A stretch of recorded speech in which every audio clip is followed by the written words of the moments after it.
Salut, salut, je suis super content de vous retrouver après quelques temps d'absence, focus sur la rééducation, pour vous présenter une trottinette extraordinaire. Et quand je vous dis extraordinaire, c'est pour une simple et bonne raison, vous allez pouvoir rouler avec jusqu'à 45 km/h en toute légalité. Comment c'est possible? Eh bien cette trottinette n'est pas vraiment une trottinette. Légalement, c'est plutôt un scooter de moins de 50 cm3, elle est réellement homologuée moins de 50 cm3, c'est-à-dire la catégorie L1EB pour la France. Elle est fournie avec un coq, le COC, qui va vous permettre d'avoir une carte grise, d'avoir tout ce qu'il faut. Alors bien entendu, ça change la donne, ça change les règles. Vous n'allez pas pouvoir rouler de la même manière qu'avec une trottinette électrique, surtout pas aux mêmes endroits. Je vais vous expliquer tout ça. Je vais déjà vous la présenter et puis je vais vous expliquer un petit peu les règles spécifiques pour pouvoir conduire cette trottinette en toute légalité. Alors si ça vous intéresse, eh bien c'est maintenant.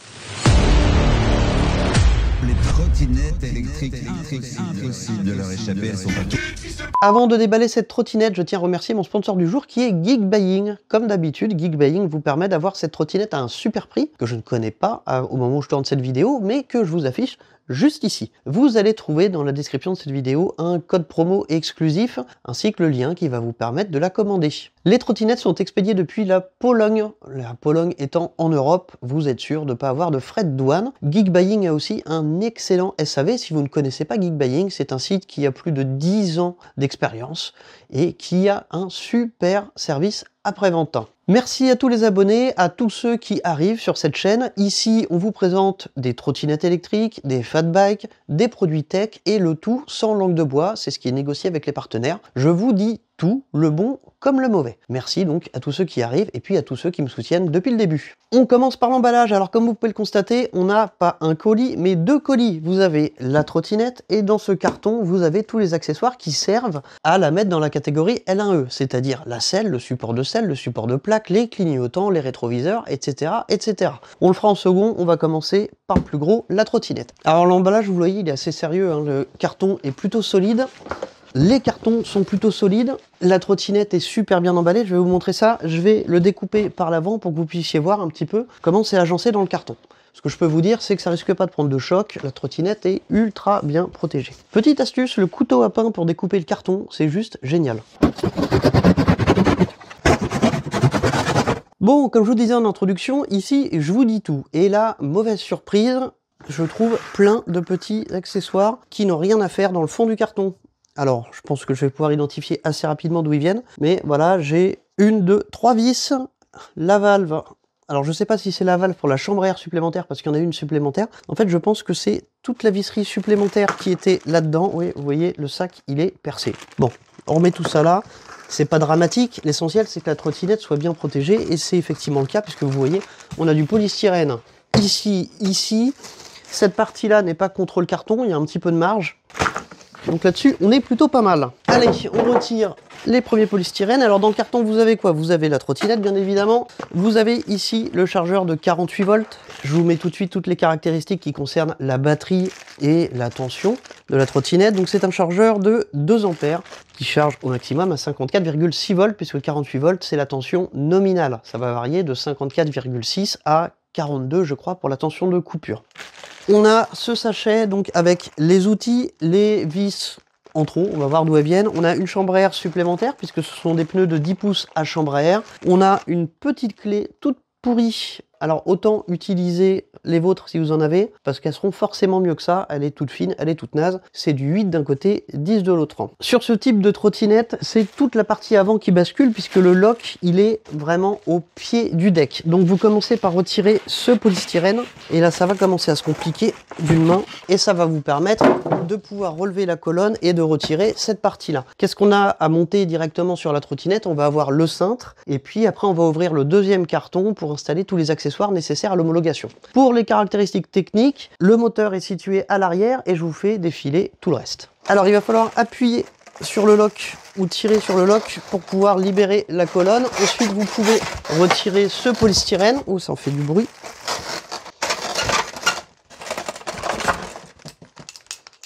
Avant de jeter le carton, récupérez l'écran quand même. Je m'apprête à le jeter, c'est pas bon.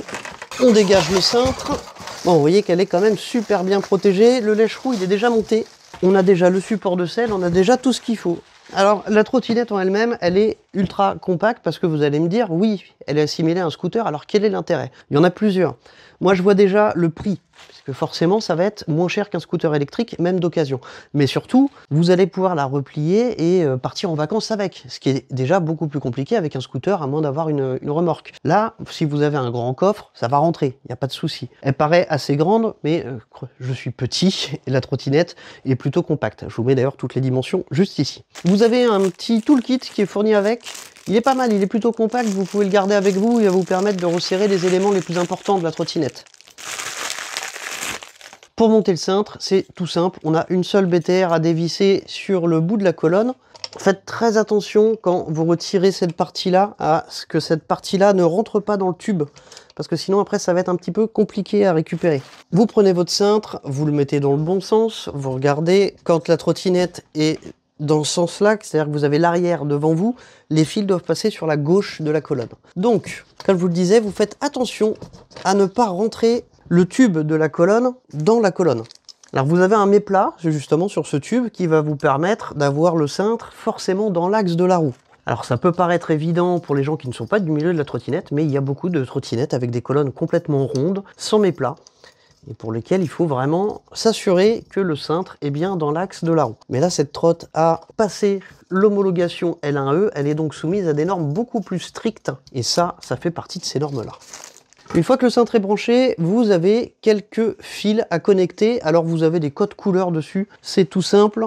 Vous voyez, alors il y en a certains, c'est quand même pas évident. Alors je pense que c'est les clignotants, où c'est exactement la même couleur des deux côtés. Donc on vérifiera si ça clignote bien à droite et à gauche en fonction de la manière dont on appuie. On va rechercher aussi juste après où sont les vis manquantes, celles que j'ai trouvées dans le fond du carton, qui contredit un petit peu ce que je viens de vous dire au niveau des normes de conception. Bon, c'est toujours des modèles de pré-production qu'on reçoit pour vous les présenter en avance. Il y a donc certainement moins de contrôle à la sortie. Alors ce que je vois, c'est que le cintre est relativement large. Je vais vous donner toutes les dimensions. Et on a des clignotants en bout de cintre. Ça, c'est top. Alors ça fait partie de la norme L1E. Hein. Dans la norme L1EB, vous ne pouvez pas avoir de véhicule sans clignotant. Avant de vous présenter les éléments qu'il y a dans le petit carton, je vais en profiter que la trottinette est ici pour vous la présenter en long, en large et en travers. Alors c'est une propulsion. On a donc un moteur situé sur la roue arrière qui peut développer jusqu'à 800 watts en pic sur une tension de 48 volts. Elle est chaussée en 10 pouces semi-off-road, 10 par 3. Vous avez un lèche-roue qui est déjà installé. Vous avez un marchepied, mais ça c'est si vous l'utilisez en tant que trottinette et non en tant que scooter, puisque dans ce cas-là, vous allez devoir utiliser la selle et vous ne pourrez pas poser vos pieds dessus. Vous avez des freins à disque à l'avant et à l'arrière, des freins à disque mécaniques sur des disques de 140. Les suspensions, ce sont des suspensions type C à ruban, c'est-à-dire que vous n'avez pas d'amortisseur central, vous avez une matière plastique qui va donner la rigidité du châssis. Sur les premières versions, cette matière était un peu trop souple, ce qui fait qu'au bout d'une centaine de kilomètres, la trottinette commençait à s'affaisser. Sur les versions récentes, dont celle-ci fait partie, la matière a été modifiée de manière à ce qu'il y ait beaucoup plus de rigidité. C'est exactement le même système sur la suspension avant. À l'intérieur, vous avez donc cette cartouche qui va donner la rigidité de cette suspension type C. Le deck, il est plutôt compact. L'ouverture ne se fait ni sur le dessus ni sur le dessous, comme on le voit fréquemment sur les trottinettes électriques, mais uniquement sur l'avant. L'avantage, c'est que ça limite les infiltrations d'eau. Vous n'avez qu'un seul endroit où l'eau va pouvoir s'infiltrer et vous allez pouvoir ajouter du silicone entre le cache et le deck de manière à ce qu'il n'y ait plus du tout de possibilité à l'eau de s'infiltrer. J'ai du mal à le dire. Sur le deck, on va trouver le connecteur de charge qui est ici, c'est du GX16. Alors attention, c'est un ancien type, enfin c'est un connecteur qui est très utilisé dans le monde de la trottinette électrique, mais qui a l'inconvénient qui est pas terrible, hein. Vous avez les trois plots, si vous mettez les doigts dessus avec la batterie chargée, vous allez vous électrocuter, alors il faut faire attention avec ce type de connecteur. On a le lock qui est ici, alors le lock il est très solide, je vais pas pouvoir déplier la trottinette sans être dessus, il faut vraiment se mettre dessus et pousser très fort sur la colonne pour pouvoir l'enclencher. On passe à la colonne, alors la colonne elle est ajustable en hauteur, comme je vous disais, vous avez un méplat sur la partie qui rentre dans le tube de la colonne. Ça vous permet d'avoir le cintre toujours dans l'axe. Par contre, vous n'avez pas de cran sur la hauteur. Donc vous allez vraiment pouvoir régler finement la hauteur. Alors l'inconvénient, c'est qu'il faut serrer énormément le collier qu'il y a sur le haut de la colonne pour être sûr qu'en cas de freinage, vous n'appuyez pas sur le cintre et qu'il se retrouve tout en bas. Parce que ça arrive. Sur cette colonne, on a un feu réglementaire avec la catadioptre réglementaire blanche à l'avant avec 2 LED. Le faisceau est coupé afin de ne pas éblouir les automobilistes et il va suivre la trajectoire de la colonne puisqu'il est posé dessus. Vous avez sur les côtés les catadioptres réglementaires ici, et les dernières qui restent à coller sur le deck sont fournies avec les accessoires. Pour finir sur la colonne, on a ici le klaxon réglementaire. Alors ce coup-ci, d'habitude je vous dis toujours qu'un klaxon électronique n'est pas réglementaire sur une trottinette électrique, mais là on est sur un scooter et le klaxon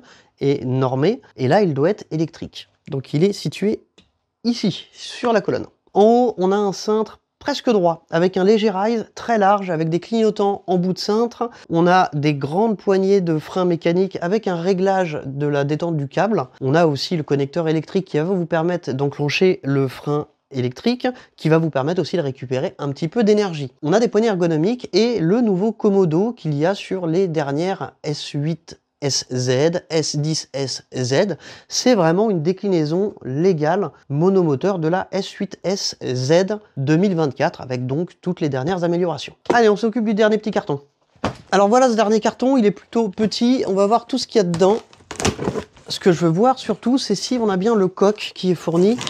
Le coque est existant, je vous en mets une copie ici, mais il est possible, je vais vous le dire tout de suite, qu'il faille le demander au constructeur. Encore du polystyrène, il y a énormément de polystyrène, prévoyez au moins 2 sacs de 50 litres pour tout évacuer. Voici la selle, alors vous avez des petits ressorts pour le cucu, en plus des suspensions de la trottinette, vous allez vraiment être bien. Vous pouvez plier la selle, et ça c'est la partie qui va rentrer dans le tube, celle qui est déjà montée sur la trottinette. Le plus important et le plus original, il arrive. Voilà, cette partie-là, vous allez la fixer sur le cale-pied à l'arrière. C'est le support de plaque au format réglementaire avec un rappel des clignotants qui va se retrouver à la bonne hauteur, à l'hauteur réglementaire. Vous avez d'ailleurs la certification E2 qui est bien indiquée ici.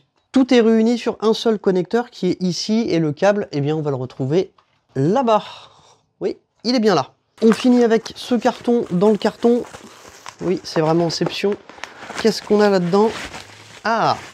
Eh bien, on a les grands rétroviseurs réglementaires. Il y en a deux, ils sont très larges. Alors, le cintre déjà étant très large, vous allez vous retrouver avec une trottinette large comme ça. Ils ont l'air de bonne qualité, enfin de qualité correcte, on va dire. Ils sont bien homologués E4. C'est une norme européenne, c'est indiqué dessus. Et donc, vous avez le deuxième. Alors, je n'ai pas encore vu le coque. On va regarder du côté de la notice. Haha! Le document qui va vous permettre réellement d'homologuer cette trottinette pour rouler à 45 km/h, il est là, il est bien fourni, il est réglementaire, tout est indiqué dessus. Vous allez en préfecture avec ce document et vous allez pouvoir faire une carte grise, avoir votre plaque et donc rouler en toute légalité à 45 km/h. Bravo Joyor! Il fallait le faire, c'est enfin fait. Alors oui, ce n'est pas vraiment une trottinette puisque vous allez devoir être assis. La norme, c'est comme ça, on ne peut pas changer du tout au tout. C'est déjà un énorme bond en avant puisqu'on se retrouve quand même avec un scooter ultra compact que vous allez pouvoir mettre dans le coffre de votre voiture. Voilà, j'ai terminé de monter la trottinette. J'ai retrouvé les vis qui manquaient, c'était tout simplement, enfin les vis qui étaient au fond du carton, celles pour le support à l'arrière. Donc je l'ai monté, vous voyez, ça monte assez haut. J'ai oublié de vous préciser ce qui est fourni avec la trottinette. On a donc 2 pastilles NFC, vous en avez 2 qui sont fournies. Vous la démarrez en restant appuyé sur Power, vous plaquez la pastille sur l'écran et c'est allumé. Quand les feux sont allumés, vous avez le support de plaque qui s'allume, ça fait partie de la norme. Vous avez un feu stop avec un changement d'intensité et vous avez donc les clignotants en bout de cintre, vous les avez à bonne hauteur à l'arrière hein, puisqu'ils sont relevés. La selle est installée, rien de compliqué, vous avez juste à la placer dans son support qui est déjà préinstallé. Aucun problème non plus pour connecter tous les câbles qui sont ici, c'est assez logique, ils tombent au bon endroit et le code couleur, voilà, toutes les correspondances sont là, il n'y a pas un câble qui ne va pas avec la couleur opposée. Donc là, il n'y a pas de souci. Le montage, il a pris réellement 5 minutes. Donc, on finit avec mon avis sur cette trottinette. Le châssis, je le connais bien, c'est un très bon châssis, il est ultra compact. On a tous les bénéfices d'un scooter 50 cm3 dans un engin moins coûteux, beaucoup plus petit et que vous allez pouvoir replier en 5 minutes pour le mettre dans votre coffre de voiture, partir en week-end, en vacances avec. Ce qui est beaucoup plus compliqué avec un scooter. Oui, vous pouvez le faire avec une remorque, mais ça reste plus compliqué. Le certificat d'homologation, il est là, il est complet. Et je vous parle pas d'homologation de trottinette électrique, je le répète, c'est un scooter. Vous allez pouvoir rouler à 45 km/h avec cette machine. Vous avez juste à enregistrer ce document auprès de la préfecture, mettre votre plaque, l'assurer, et c'est parti, vous pouvez rouler à 45 km/h. Alors, où est-ce que vous allez pouvoir rouler? Eh bien, pas aux mêmes endroits qu'avec une trottinette électrique. Étant donné que c'est un scooter, vous roulez uniquement sur la chaussée. Les pistes cyclables, les zones piétonnes sont interdites. Vous n'avez pas le droit de conduire debout non plus, vous devez être assis comme sur un scooter. Vous respectez le code de la route, il faut être titulaire du BSR bien évidemment. L'avantage c'est qu'en cas d'excès de vitesse, vous risquez pas la saisie, vous allez prendre une amende au même tarif que si vous étiez en voiture hein, ou en scooter, en moto, en ce que vous voulez. Vous êtes soumis au code de la route, vous n'êtes pas sur les règles des trottinettes électriques mais vraiment d'un scooter. Donc pas de piste cyclable, chaussée uniquement. Je pense que cette machine est super intéressante. Vous avez tout ce qu'il faut, bravo Joyor, ils l'ont enregistré, ils ont fait la réception administrative qui permet d'avoir ce précieux sésame. C'est la première trottinette à permettre ça. Donc évidemment, je vous la conseille. Si vous voulez rouler tranquillement, conformément, eh bien il n'y a pas 36 machines, il y en a une, c'est celle-ci. Vous allez pouvoir la retrouver avec le lien qui est en description, dans le premier commentaire épinglé, dans la petite fiche qui est là-haut. Voilà, c'est tout pour moi. N'hésitez pas à me dire dans les commentaires si vous voulez une seconde vidéo plus complète sur les caractéristiques et vraiment sur, pas le côté administratif de la machine, mais vraiment une vidéo technique. Dites-le moi. Et puis je m'exécuterai. Je vous dis à très bientôt pour une prochaine vidéo. Portez votre casque, faites attention à vous. Salut, salut!